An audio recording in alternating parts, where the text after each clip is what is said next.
last night I had a lot of like big stuff come up. It took me a little while to figure out what it was that was coming up. It was like really emotional stuff.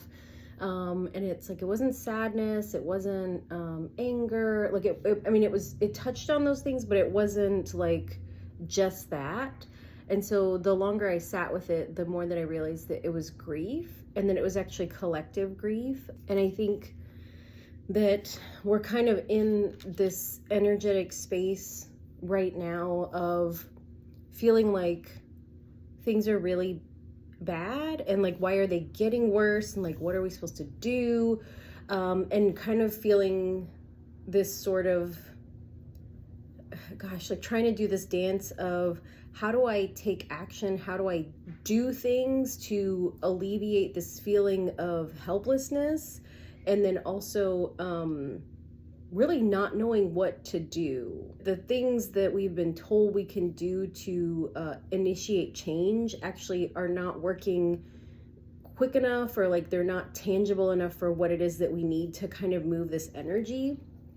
And so like what came through was just this message of collective grief. And I think the hard thing about grief is that it requires us to just kind of be with it, like allow it to sit next to us, or allow ourselves to sit next to it, and just let these feelings come up to come out. They're uncomfortable feelings, because sometimes with grief we feel regret, we feel sadness, we feel really big emotions. But I feel like one of the hardest ones to be with is that helplessness, that like, I'm not able to distract my way out of this. I'm not able to optimism my way out of this. I'm not able to crochet my way out of this. I can't drink or smoke or do any of the coping mechanisms that I would normally do to sort of subvert, divert, avoid this, because it's too big, it's too much. I think that when we're in those emotional states, those big feelings come up because they need to come out.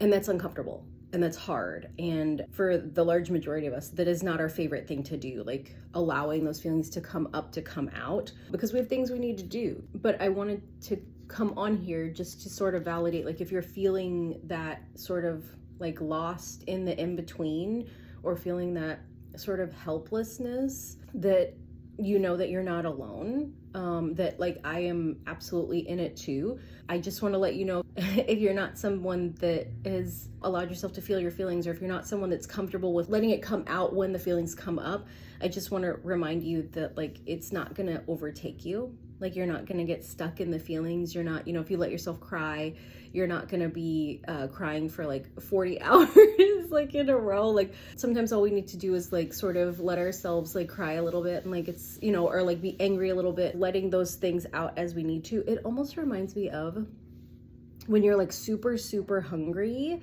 and you're like on the verge of hangry, but you're supposed to meet someone for dinner. So you're like, okay, I'm going to have a snack. I'm going to eat something, help adjust my blood sugar to nourish my body, but I'm not going to eat a whole meal. I'm just going to have something to kind of hold me over until I can actually eat. And so I would invite you to think of like that emotional release in sort of the same way. Life doesn't stop, right? We can't stop what we're doing to feel all the feelings. And sometimes we don't want to, because the feelings are hard, but if we just let a little bit out, we can process it, and it sort of takes that pressure off. It relieves us of that feeling of heaviness, in addition to the helplessness that we are feeling right now because of all the chaos. And so I wanted to pull some cards to find out, for the collective grief, like what do we need to know? Okay. And so the two cards that came up were this Peace card, and we have this Two of Swords in reverse. So, when we look at this Two of Swords upright, she's got these two birds and she's blindfolded, right? So it's almost like she's getting attacked from both sides. Like it's too much coming at her. She doesn't know how to protect herself. She can't see what's going on. But with it in the reverse, this feels like we're coming out of that place. So we're shifting into figuring out, how do I find my peace? How do I create peace for myself? How do I do the things I need to do to create a sense of peace in my life? Because going through this kind of chaos and what feel like attacks, what might have been attacks for you, is coming to an end. These things happen. This Two of Swords kind of requirement of stillness in the chaos happens so that we can get clarity. The Swords cards are about clarity, getting clear on exactly which way you want to go. And I think for a lot of us, like the screaming, the squawking, the chaos of this year has helped us to really create some clarity around what we want. And with it coming to an end, it feels like, you know, peace has become a big thing, that like I have to protect my peace. I have to limit how much news I watch, or I have to limit how much I spend time doing this activity or spending with this person, or, you know, whatever that thing is for you, whatever that thing is that is creating chaos, that's been creating chaos for you. We're getting to this point where it's like, okay, that needs to end. I either need to, you know, rip off this blindfold and figure out how to get away from this, or I need to kind of tear off this blindfold and sort of rip away these strings that are attaching me to this chaos that is around me.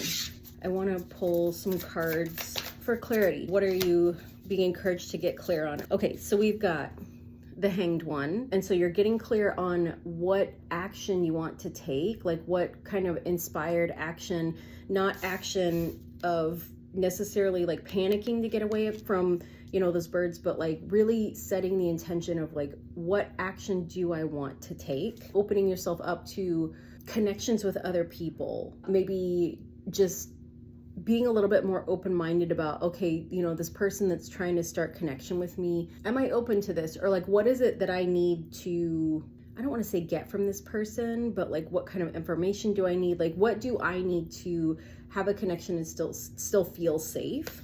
We've got this Nine of Cups, being in a place of like happiness with ourselves, you know, because we only have one person in this card and they're not offering anything to anyone else. This Knight of Cups, like he's kind of offering the viewer something. This Nine of Cups is really sort of like this light is coming from within them. They have an abundance of cups around them.